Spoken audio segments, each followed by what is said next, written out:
Au nom de tous les chrétiens d'Haïti, des catholiques et de tous les Haïtiens qui ont été touchés par le séisme du 14 août dernier, je voudrais remercier tous ceux et celles qui, par l'AED, ont tendu la main vers Haïti pour ces populations, pour les enfants, pour les jeunes et pour l'Église aussi. Nous, en retour, nous leur promettons toute notre prière. Et c'est dans cette communion spirituelle où ils prient pour nous et nous aident matériellement et nous pour eux que se vit ce qu'on appelle la communion des saints.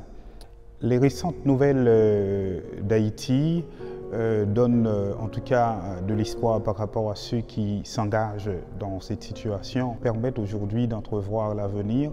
Le bilan, on le sait, c'est particulièrement au niveau de l'Église, environ 200 établissements et bâtiments d'église qui ont été écrasés, effondrés dans le séisme. Et pour l'instant, à part les mises en place pour répondre à l'urgence, on est déjà en train de penser l'avenir et on le pensera surtout avec vous qui êtes toujours prêts à nous aider. Dans les multiples tragédies qui frappent Haïti, l'Église essaie toujours d'être à la hauteur, puisque c'est l'une des instances, l'une des entités qui aide à tenir le flambeau dans le pays.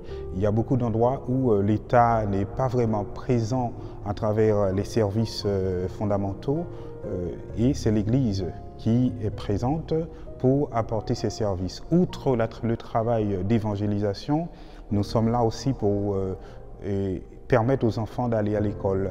Beaucoup de nos paroisses possèdent une école. Nous sommes là pour répondre aux premiers besoins en termes de santé parfois de la population. Beaucoup de nos paroisses possèdent dans ce sens une clinique qui donne les premiers soins aux personnes touchées.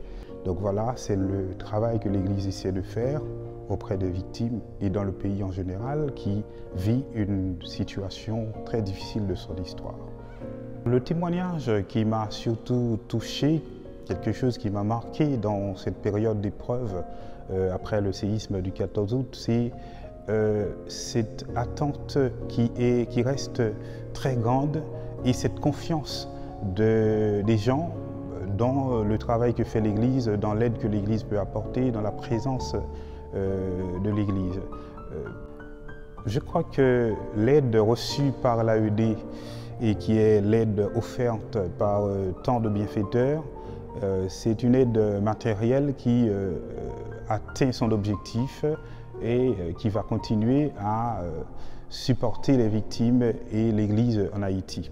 Nous prions pour eux, ils prient pour nous et nous allons rester dans cette communion de prière, surtout pour Haïti, pour que Dieu nous aide à continuer à travailler pour le relèvement de ce peuple. Et dans ce travail, nous espérons toujours les avoir à nos côtés dans cette communion fraternelle à travers ce qu'ils donnent, mais surtout à travers ce qu'ils sont et resteront pour nous.